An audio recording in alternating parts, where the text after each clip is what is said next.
Hello friends, AKB study अड्डा में आपका स्वागत है। आज हम लोग पॉलिटी के वन लाइनर क्वेश्चंस देखने वाले हैं। ये आपके अपकमिंग एग्जाम्स के लिए बहुत ही इंपॉर्टेंट होने वाला है। इस वीडियो में मैंने 50 क्वेश्चंस को इंक्लूड किया है जो बार बार एग्जाम में रिपीट हुए हैं और बहुत ही इंपॉर्टेंट है एग्जाम पॉइंट ऑफ व्यू से। तो चलिए स्टार्ट करते हैं आज का वीडियो। तो पहला क्वेश्चन है, भारतीय संविधान के किस अनुच्छेद में अस्पृश्यता की समाप्ति की व्यवस्था की गई है? तो ये किया गया है अनुच्छेद 17 में। मौलिक अधिकार के अनुच्छेद 17 में अस्पृश्यता की समाप्ति की व्यवस्था की गई है। अनटचेबिलिटी, छुआछूत की समाप्ति की व्यवस्था की गई है। अगर कोई व्यक्ति छुआछूत जैसा भेदभाव करता है तो उसे अनुच्छेद 17 के तहत सजा दी जाएगी। नेक्स्ट है, भारतीय संविधान के किस भाग में सहकारी सोसाइटी से संबंधित प्रावधानों का उल्लेख किया गया है? तो ये किया गया है भाग 9 ख में। संविधान के भाग 9 के ख में यह प्रावधान किया गया है। नेक्स्ट है, भारतीय संविधान के किस भाग में अनुसूचित जाति, अनुसूचित और जनजाति क्षेत्र का वर्णन है? तो इसका वर्णन है भाग 10 में। भाग 10 में, संविधान के भाग 10 में आपको पता ही है संविधान में कुल 22 भाग हैं, जिसमें भाग 10 में अनुसूचित जाति और जनजाति क्षेत्र का वर्णन किया गया है। नेक्स्ट है, भारतीय संविधान में अनुसूचित जातियों से संबंधित अनुच्छेद कौन सा है? यह अनुच्छेद है 341। भाग 10 में ये दिया हुआ है अनुच्छेद 341। नेक्स्ट क्वेश्चन है,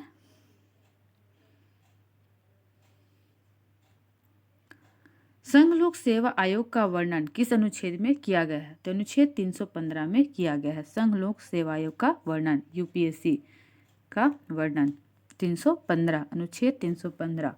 नेक्स्ट है, भारतीय संविधान के किस अनुच्छेद में वित्तीय आपातकाल का प्रावधान किया गया है? वित्तीय आपातकाल, फिनेंशियल इमरजेंसी, इसका प्रावधान किया गया है अनुच्छेद 360 में। हालांकि अभी तक वित्तीय आपातकाल कभी भी नहीं लगा है भारत में। इसका उल्लेख किया गया है 360 में, अनुच्छेद 360, आर्टिकल 360। नेक्स्ट है, अनुच्छेद 351 का संबंध किससे है? तो इसका संबंध है हिंदी भाषा के विकास से, हिंदी भाषा का विकास। नेक्स्ट है, धन विधेयक से संबंधित प्रावधान संविधान के किस अनुच्छेद में वर्णित है? तो यह वर्णित है अनुच्छेद 110 में। ये बहुत बार रिपीट हुआ है धन विधेयक। धन विधेयक से संबंधित प्रावधान किसमें है? अनुच्छेद 110। याद रखिएगा, अनुच्छेद 110। नेक्स्ट क्वेश्चन है, संवैधानिक तंत्र की विफलता की स्थिति में राज्यों में राष्ट्रपति शासन का प्रावधान किस अनुच्छेद में है? तो अनुच्छेद 356 में। ये भी क्वेश्चन बार बार रिपीट हुआ है। अनुच्छेद 356 में अगर किसी राज्य में संवैधानिक तंत्र विफल हो जाता है तो वहाँ राष्ट्रपति शासन लगाने का प्रावधान अनुच्छेद 356 में दिया गया है। नेक्स्ट है, भारत की संविधान सभा की अंतिम बैठक कब हुई थी? तो भारत की संविधान सभा की अंतिम बैठक 24 जनवरी 1950 को हुई थी और वहीं 26 जनवरी 1950 को हमारा संविधान पूर्णतः रूप से भारत में लागू हो गया, जिस दिन हम लोग गणतंत्र दिवस के रूप में मनाते हैं। नेक्स्ट है, किस अधिनियम के द्वारा अंग्रेजों ने भारत में सर्वप्रथम निर्वाचन प्रणाली की शुरुआत की? किस अधिनियम द्वारा अंग्रेजों ने भारत में सर्वप्रथम निर्वाचन प्रणाली की शुरुआत की? तो भारतीय परिषद अधिनियम 1892। भारतीय परिषद अधिनियम 1892, इंडियन काउंसिल एक्ट 1892 के तहत। नेक्स्ट है, भारत के संविधान की प्रस्तावना में कितने प्रकार का न्याय, स्वतंत्रता, समानता एवं भ्रातृत्व का उसी क्रम में उल्लेख किया गया है? तो आपको पता ही है, अगर आपको प्रस्तावना याद है तो भारत की प्रस्तावना में कहा गया है 3 प्रकार का न्याय, 3 प्रकार का न्याय प्रदान किया गया है। कौन कौन सा न्याय? सामाजिक,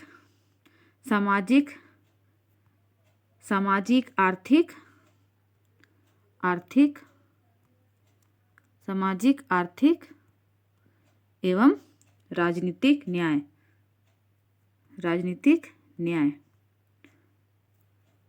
न्याय की बात की गई है, 3 प्रकार के न्याय की बात। एवं स्वतंत्रता, तो स्वतंत्रता 5 प्रकार की दी गई है। कौन कौन सी? विचार की स्वतंत्रता, विचार,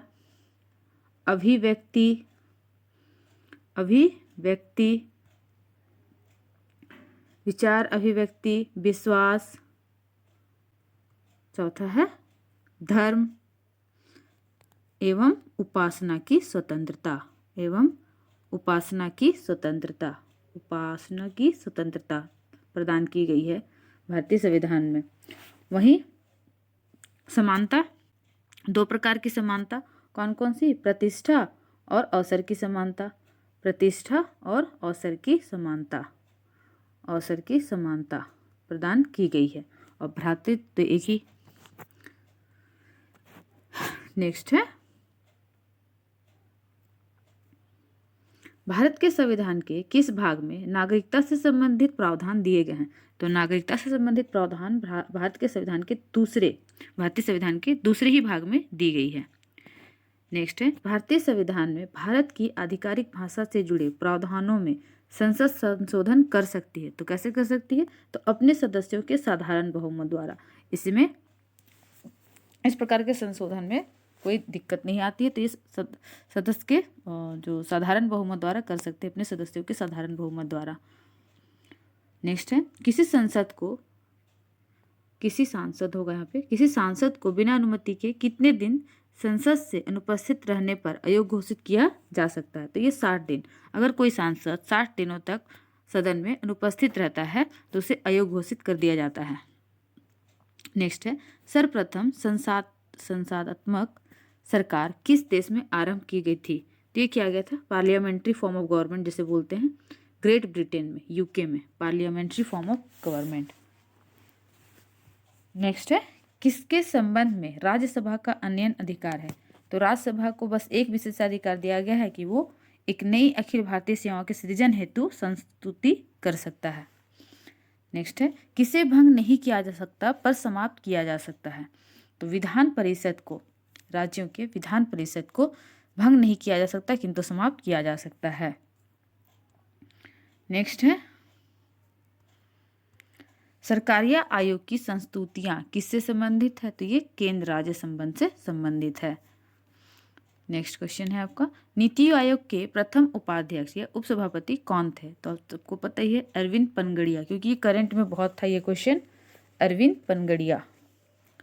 नेक्स्ट क्वेश्चन है, नीति आयोग कैसी संस्था है? तो ये संविधानेतर संस्था है। संविधानेतर का क्या अर्थ होता है? तो जिसका वर्णन किसी भी अनुच्छेद में ना हो या संविधान के किसी भी आर्टिकल में नहीं किया गया है, उसे संविधानेतर संस्था कहते हैं। और वहीं जिस संस्था का उल्लेख संविधान में पहले से हो उसे संवैधानिक संस्था कहा जाता है। संवैधानिक संस्था, जैसे यूपीएससी का उल्लेख है तो उसे संवैधानिक संस्था कहेंगे। वहीं कुछ संस्थाएं जिनका संशोधन करके निर्माण किया जाता है उन्हें सांविधिक संस्था कहते हैं। सांविधिक संस्था, सांविधिक संस्था। ऐसे क्वेश्चंस पूछे जाते हैं एग्जाम में। नेक्स्ट है, भारतीय न्यायिक व्यवस्था में जब जनहित याचिका को शामिल किया गया उस समय भारत के मुख्य न्यायाधीश कौन थे? तो पीएन भगवती उस समय भारत के मुख्य न्यायाधीश थे जब जनहित याचिका को शामिल किया गया था। पीआईएल।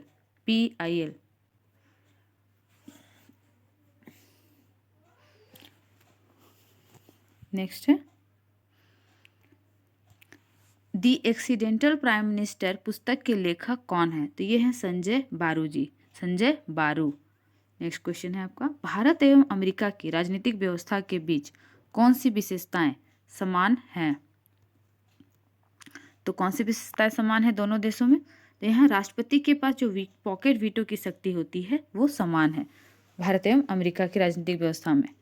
नेक्स्ट है, भारतीय संविधान में राज्यों का संघ की संकल्पना को प्राप्त किया गया है। तो ये कहाँ से राज्यों का संघ की संकल्पना जो है वो प्राप्त किया गया है? तो ये ब्रिटिश नॉर्थ अमेरिका अधिनियम 1867 से ये प्राप्त किया गया, राज्यों की संघ।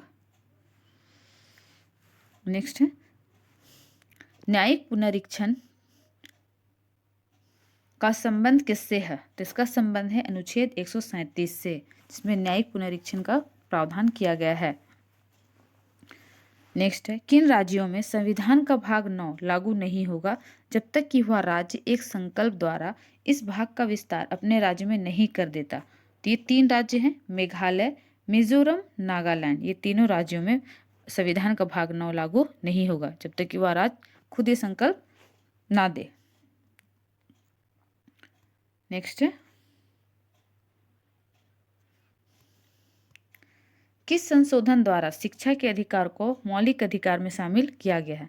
तो शिक्षा के अधिकार को मौलिक अधिकार में शामिल 46वें संविधान संशोधन 2002 में किया गया है। 86 संविधान संशोधन 2002 में किया गया है।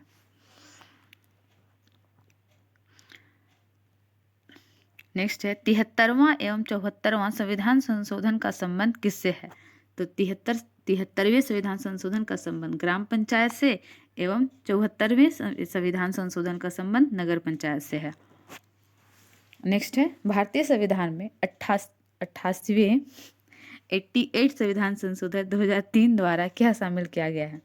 तो ये अनुच्छेद 268 का में सेवा कर को शामिल किया गया है। इंग्लिश में बोल बोलकर हिंदी की आदत छूट गई है, इसलिए ऐसा प्रोनाउंसिएशन में दिक्कत आ रहा है। फिर भी बोल बोलकर मैं ठीक कर लूँगी इसे भी। चलिए नेक्स्ट है, भारतीय संविधान के अंतर्गत 11वीं अनुसूची का संबंध किससे है? तो यह पंचायतों की शक्तियाँ और प्राधिकार एवं उत्तरदायित्व से। भारतीय संविधान के अंतर्गत जो 11वीं अनुसूची दी गई है उसमें पंचायतों की शक्तियाँ, प्राधिकार और उत्तरदायित्व का उल्लेख है। नेक्स्ट है, कौन संविधान के अनुच्छेद 21 के दायरे में आता है? तो अनुच्छेद 21 में प्राण एवं दैहिक स्वतंत्रता का संरक्षण दिया गया है। प्राण एवं दैहिक स्वतंत्रता का संरक्षण। नेक्स्ट है, संविधान सभा में भारतीय संविधान का तृतीय वाचन कब प्रारंभ हुआ था? तो तृतीय वाचन प्रारंभ हुआ था 17 नवंबर 1949 को। नेक्स्ट है, भारतीय संविधान की व्याख्या करने वाला अंतिम प्राधिकारी कौन है? तो अंतिम प्राधिकारी होता है उच्चतम न्यायालय, सुप्रीम कोर्ट। नेक्स्ट है, किस अनुच्छेद में यह व्यवस्था की गई है कि सभी अल्पसंख्यकों को अपनी रुचि की शिक्षण संस्थाओं की स्थापना व प्रशासन का अधिकार होगा? तो ये होगा अनुच्छेद 30 के अंतर्गत। ये अनुच्छेद 30 में यह व्यवस्था की गई है। नेक्स्ट है, कोहिलो केस भारत के संविधान की किस अनुसूची से संबंधित है? तो ये 9वीं अनुसूची से संबंधित है। भारत की 9वीं अनुसूची जिसमें संपत्ति के अधिग्रहण की विधियों का उल्लेख किया गया है। नेक्स्ट है, शिक्षा के अधिकार का उल्लेख किस अनुच्छेद में किया गया है? तो अनुच्छेद 21 का में किया गया है। अनुच्छेद 21 के का में किया गया है। नेक्स्ट है क्वेश्चन नंबर 38, भारतीय संविधान के 70वें संशोधन द्वारा भारत के राष्ट्रपति के चुनाव में जिन 2 केंद्र शासित प्रदेशों को भाग लेने का अधिकार दिया गया है वे हैं तो दिल्ली और पुडुचेरी। इन 2 क्षेत्रों को या 2 केंद्र शासित प्रदेशों को राष्ट्रपति के चुनाव में भाग लेने का अधिकार प्रदान किया गया है संविधान संशोधन 70वें संविधान संशोधन द्वारा। नेक्स्ट है, किस अधिनियम के अंतर्गत जम्मू कश्मीर राज्य को संविधान के अधीन विशेष दर्जा प्राप्त था? तो अब नहीं रहा, ये 370 इसमें से हट गया है। तो जो अधिनियम था वो था इंडियन इंडिपेंडेंस एक्ट 1947, जिसे भारतीय स्वतंत्रता अधिनियम 1947 कहते हैं। अनुच्छेद 370 के तहत जम्मू कश्मीर को विशेष राज्य का दर्जा प्रदान किया गया था, जो जिसे अब समाप्त कर दिया गया है। नेक्स्ट है, संघीय क्षेत्रों को प्रतिनिधित्व प्राप्त है तो संसद के दोनों सदनों में इन्हें प्रतिनिधित्व प्राप्त है। उनमें से पांडिचेरी, दिल्ली, बाकी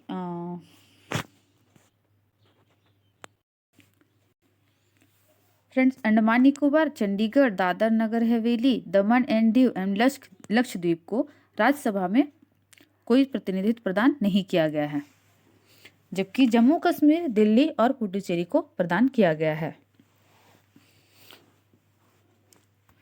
नेक्स्ट है, न्यूनतम कितने सांसद वाला दल लोकसभा में विपक्षी दल का होने का दावा कर सकता है? तो 55। अगर 55 सांसद है उसके पास तो वो लोकसभा में विपक्षी दल होने का दावा कर सकता है। नेक्स्ट है, प्रथम लोकसभा के अध्यक्ष कौन थे? तो जीवी मावलंकर, गणेश वासुदेव मावलंकर इनका पूरा नाम था, प्रथम लोकसभा के अध्यक्ष थे। नेक्स्ट क्वेश्चन है, लोकसभा के अध्यक्ष अपना त्यागपत्र किसे सौंपता है? तो ये सौंपते हैं उपाध्यक्ष को, और वहीं उपाध्यक्ष किसे सौंपते हैं? तो अध्यक्ष को। ये याद रखना फ्रेंड्स, लोकसभा के अध्यक्ष उपाध्यक्ष को अपना त्यागपत्र देते हैं और उपाध्यक्ष अध्यक्ष को अपना त्यागपत्र देते हैं। नेक्स्ट क्वेश्चन है, वर्तमान में लोकसभा के अध्यक्ष कौन है? तो ओम बिरला जी वर्तमान में लोकसभा के अध्यक्ष हैं। नेक्स्ट है क्वेश्चन नंबर 45, राज्य विधानमंडल का उच्च सदन क्या कहलाता है? तो विधान परिषद कहलाता है, राज्य विधानमंडल का उच्च सदन। नेक्स्ट क्वेश्चन है, संघ लोक सेवा आयोग के अध्यक्ष तथा सदस्यों की नियुक्ति कौन करता है? तो राष्ट्रपति करते हैं। नेक्स्ट क्वेश्चन है, किस अनुच्छेद में मौलिक कर्तव्यों का उल्लेख किया गया है? तो अनुच्छेद 51 का में मौलिक कर्तव्यों का उल्लेख किया गया है किनके संस्तुति पर? तो स्वर्ण सिंह समिति की संस्तुति पर, स्वर्ण सिंह समिति। नेक्स्ट क्वेश्चन है, ग्राम पंचायतों के गठन का उल्लेख किस अनुच्छेद में किया गया है?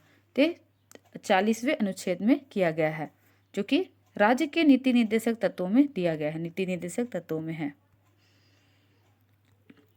निर्देशक तत्वों में। नेक्स्ट है, भारतीय संविधान का अनुच्छेद 50 किससे संबंधित है? तो ये कार्यपालिका एवं न्यायपालिका के पृथक्करण से संबंधित है। नेक्स्ट है, भारतीय संविधान का कौन सा अनुच्छेद बोलने की स्वतंत्रता प्रदान करता है? तो अनुच्छेद 19A बोलने की स्वतंत्रता प्रदान करता है। फ्रेंड्स, मौलिक अधिकारों का वर्णन अनुच्छेद 12 से 35 में है, मौलिक अधिकार फंडामेंटल राइट। वहीं DPSP राज्य के नीति निर्देशक तो directive principles of state policy, इनका उल्लेख है अनुच्छेद 36 से 51 में, 36 से 51 में किया गया है। और नागरिकता संबंधी प्रावधानों का उल्लेख अनुच्छेद 5 से 11 में किया गया है। नागरिकता संबंधी सिटीजनशिप का उल्लेख 5 से 11 में। यह आप इंपॉर्टेंट नोट की तरह लिख ले कॉपी में, इससे भी एग्जाम में क्वेश्चन रहते हैं। नागरिकता का प्रावधान अनुच्छेद 5 से 11 और मौलिक अधिकार 12 से 35 और डायरेक्टिव प्रिंसिपल जो है राज्य के नीति निर्देशक तत्वों का उल्लेख अनुच्छेद 36 से 51 में किया गया है। तो फ्रेंड्स, मिलते हैं नेक्स्ट वीडियो में। सारे वीडियो जो मैं वन लाइनर करा रही हूँ उनके मैं प्रैक्टिस के लिए अभी प्रैक्टिस करवा रही हूँ, और इन्हीं की मैं टेस्ट सीरीज भी लेकर आऊँगी जिसमें मल्टीपल चॉइस क्वेश्चंस रहेंगे। मैं कुछ सेकेंड्स का पॉज दूंगी, आप उसका आंसर देना और देखना कि आपकी प्रैक्टिस कैसी रही है। उसमें आप चेक कर सकते हो कि आपको कितना मार्क्स आ रहा है। तो ठीक है फ्रेंड्स, मिलते हैं नेक्स्ट वीडियो में। अगर आपको हमारा वीडियो अच्छा लगता है तो हमारे वीडियो को लाइक करें, शेयर करें और कमेंट करके बताएं कि आपको किस टॉपिक पे वीडियो चाहिए।